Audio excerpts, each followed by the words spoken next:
टनकपुर के जंगलों में सभी पक्षी बहुत मिलजुल कर रहा करते थे।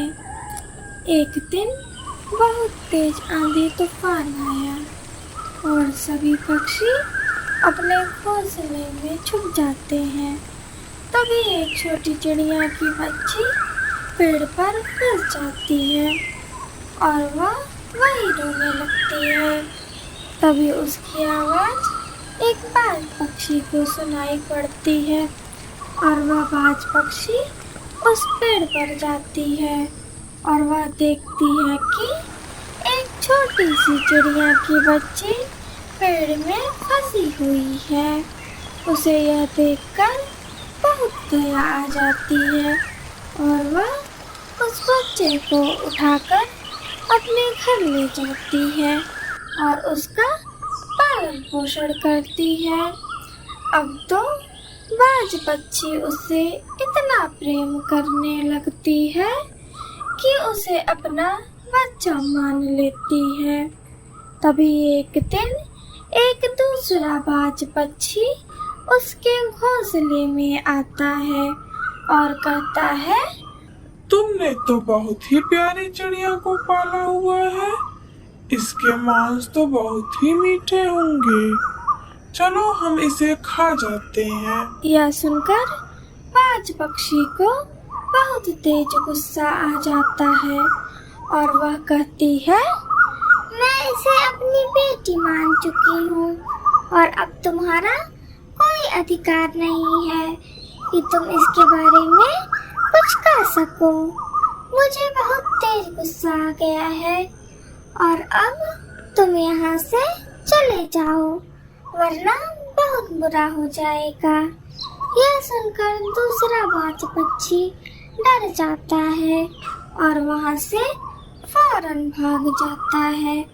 धीरे धीरे यह बात पूरे टनकपुर में फैल जाती है कि बाज पक्षी ने एक चिड़िया को अपने पास रखा है।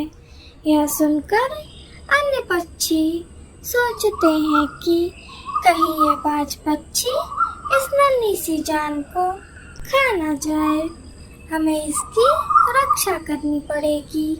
और सभी पक्षी एक झुंड में बाज पक्षी के घर की ओर निकल पड़ते हैं। झुंड आता देख बाज पक्षी समझ जाती है कुछ तो गड़बड़ है और वह अपनी बेटी से कहती है, चिड़िया बेटी चलो जल्दी यहाँ से, नहीं तो यह पक्षी हमारी हत्या कर देंगे। इनके इरादे ठीक नहीं लगते। और वह तुरंत वहाँ से भाग जाती है। पक्षियों का झुंड जब उसके घर पहुँचता है तो वह सोचते हैं कि यह पक्षी तो बहुत चालाक निकला। बाज पक्षी उस चिड़िया को लेकर आखिर गया कहाँ होगा। घर में लाडो चिड़िया अपनी बेटी चिकू से बातें कर रही थी। तभी घर के बाहर एक बूढ़ी पक्षी आती है और कहती है, बेटा चिड़िया मुझे कुछ खाने को दे दो, मैं तो 3 दिन से भूखी हूँ। इस पर लाडो चिड़िया बोली, आप चिंता न करें बूढ़ी दादी, मैं आपको एक फल दे देती हूँ क्योंकि मैं और मेरी बेटी ने खाना खा लिया है। उस फल की ज्यादा जरूरत आपको है। और लाडो चिड़िया उस बूढ़ी चिड़िया को एक फल ला कर देती है और बूढ़ी चिड़िया जैसे ही उस फल को ले जाकर नदी किनारे खा रही होती है तभी वहाँ पर रानी को भी आती है और कहती है, अरे बाप रे, ये बुढ़िया इतने मीठे फल खाएगी, इस फल को तो मैं खाऊंगी। और वो उस बूढ़ी चिड़िया के पास जाती है और कहती है, माताजी आपके पीछे एक पक्षी आपको बुला रहा है। इतना कहकर वो तुरंत सेब चुराकर वहाँ से भाग जाती है और एक पेड़ पर बैठ जाती है। बूढ़ी चिड़िया गुस्से में कहती है कि मैं तुम्हें श्राप देती हूँ, तुम्हारी भूख कभी शांत नहीं होगी और तुम ऐसे ही भटकती रहोगी। उधर रानी कौवी सारे सेब खा जाती है और कहती है, बड़ा आई मुझे श्राप देने वाली। लेकिन फिर भी रानी कौवी का पेट नहीं भरता है और वो अब घर जाती है। कालू उसके लिए कुछ अनाज के दाने लाता है और कहता है, देखो मैंने आज अनाज में गेहूं लाया है। ठीक है, अभी जाओ तुम मेरे लिए पानी लेकर आओ, फिर हम साथ में खाएंगे। और जग्गू जैसे ही पानी लेने के लिए जाता है, रानी से दाना खा जाती है। और जब जग्गू वापस आता है तो कहता है, तुमने ये क्या किया, अब मैं क्या खाऊंगा। इस पर रानी कौवी बोली, पता नहीं मुझे क्या हो गया है, मेरी भूख तो बर्दाश्त ही नहीं हो रही है और अब मैं चली सोने। इतना कहकर रानी कौवी सो जाती है और अगले दिन रानी सुबह सुबह जंगल में अनाज की खोज पर निकलती है और वो पेड़ पे लगे कुछ अमरूद खाने लगती है। और तोता उसे देखता है तो कहता है, रानी सारा अमरूद आज ही खा जाओगी क्या। इस पर रानी बोली, मुझे बहुत जोरों की भूख लगी है और अब मुझसे बर्दाश्त नहीं हो रहा है। ऐसे रानी ने सारे फल खा लिए। फिर रानी इधर उधर भटकने लगी और तब भी उसकी भूख बर्दाश्त नहीं हुई तो उसने सारी घटना कालू को बताई। कालू यह सुनकर आश्चर्य में पड़ जाता है और तुरंत लाडो चिड़िया के घर जाता है और लाडो से कहता है, लाडो मैं तुम्हें क्या बताऊं, रानी को एक बूढ़ी चिड़िया ने श्राप दे दिया क्योंकि वो उसके फल चुरा के खा गई। इस कारण से उसकी भूख ही नहीं समाप्त हो रही है। इस पर लाडो चिड़िया तुरंत उस बूढ़ी चिड़िया के घर के लिए कालू के साथ निकल पड़ती है। जाते जाते शाम हो जाती है और बूढ़ी चिड़िया लाडो से बोली, क्या हुआ लाडो, तुम इतनी दूर क्यों आई हो। इस पर लाडो बोली, ये जग्गू जी कौवा है और इसकी पत्नी रानी को आपने श्राप दे दिया है। कृपया आप उसे श्राप से मुक्ति दे दीजिए वरना वो मर जाएगी। इस पर बूढ़ी चिड़िया बोली, नहीं मैं उसे मुक्ति नहीं दे सकती क्योंकि उसने मेरा फल चुराया था। इस पर लाडो चिड़िया बोली, ऐसा मत कीजिए, वो गर्भवती है और अंडे भी देने वाली है, कम से कम उसके बच्चे का तो ख्याल कीजिए। इतना सुनकर बूढ़ी चिड़िया को दया आ जाती है और वो कहती है, जाओ और उस रानी कौवी से बोल दो कि कुछ पुण्य का काम करे। और दोनों रात में अपने अपने घर लौट जाते हैं। अगली सुबह लाडो चिड़िया रानी के पास जाती है और कहती है, रानी उस बूढ़ी माँ ने कहा है कि तुम कोई पुण्य का काम करो जिससे कि तुम्हें इस श्राप से मुक्ति मिल जाएगी। रानी बोली, मैंने आज तक कोई पुण्य का ही काम नहीं किया जो आज कर पाऊंगी।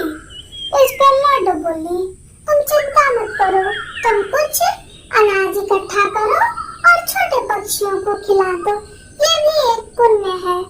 और रानी को भी ऐसा ही करती है। ऐसा करने से उसकी भूख शांत हो जाती है। ऐसा ही करती है।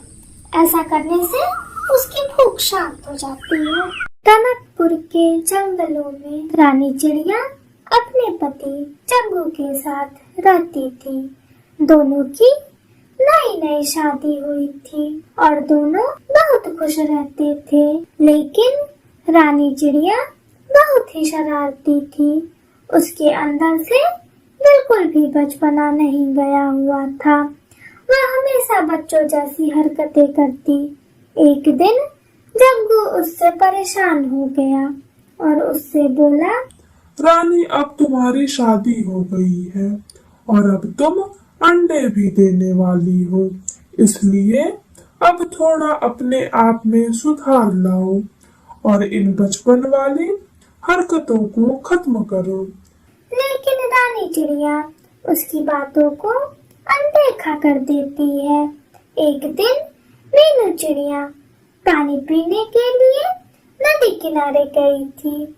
तभी उसे मिट्ठू तोते का घोंसला नजर आता है और वह सोचती है, मिट्ठू तोता तो यहाँ है नहीं, चलो मैं इसका घोंसला तोड़ देती हूँ और इसे परेशान करती हूँ। जैसे ही वह घोंसला तोड़ने लगती है और थोड़ी देर बाद मिट्ठू तोता वहाँ आ जाता है। वह रानी चिड़िया को घोंसला तोड़ता देख कहता है, रानी तुमने यह ठीक नहीं किया। अभी मैं तुम्हारे पति से तुम्हारी शिकायत करता हूँ।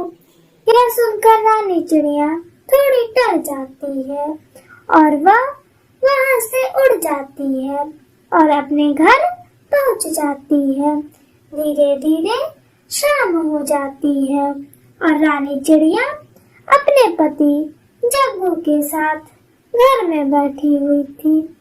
तभी मिट्ठू तोता उसके दरवाजे पर आता है और कहता है, जग्गू चिड़िया बाहर आओ। इस पर रानी चिड़िया बाहर आती है और कहती है, जग्गू घर पर नहीं है, बताओ क्या काम है। और रानी चिड़िया समझ जाती है कि हो ना हो मिट्ठू मेरी शिकायत करने आया है। तभी थोड़ी देर में जग्गू भी बाहर आ जाता है और कहता है, बोलिए मिट्ठू भैया, क्या हुआ? यह सुनकर मिट्ठू कहता है, तुम्हारी पत्नी ने आज मेरा घोंसला तोड़ने की कोशिश की है। इसे समझा दो, वरना बहुत बुरा होगा।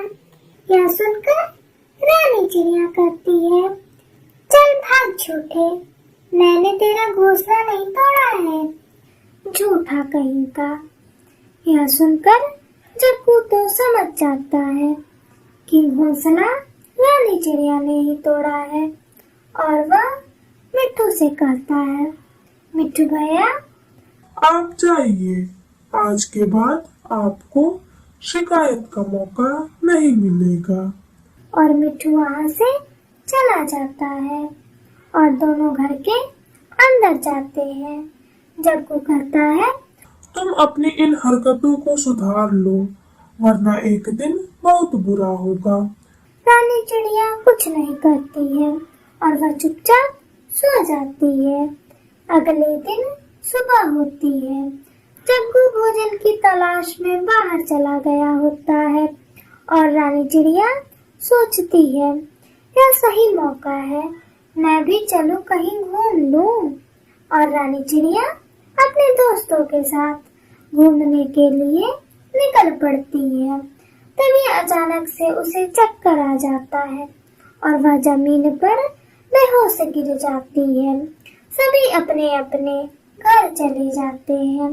शाम को जब जग्गू घर आता है तो देखता है कि रानी घर पर नहीं है और वह बहुत परेशान हो जाता है।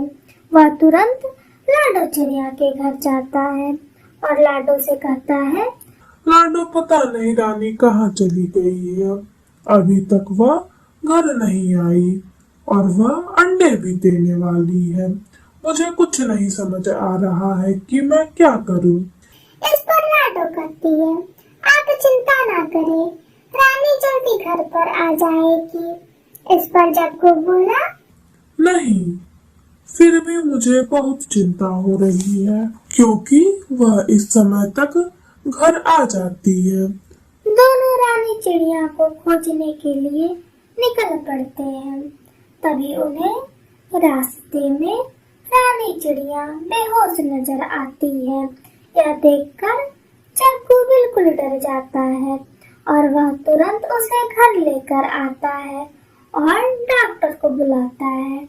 डॉक्टर रानी चिड़िया का चेकअप करता है और उसे दवाइयाँ देकर कहता है, जग्गू, अब तुम अपनी पत्नी का ध्यान रखो, वरना इसे कुछ भी हो सकता है। और डॉक्टर वहां से चली जाती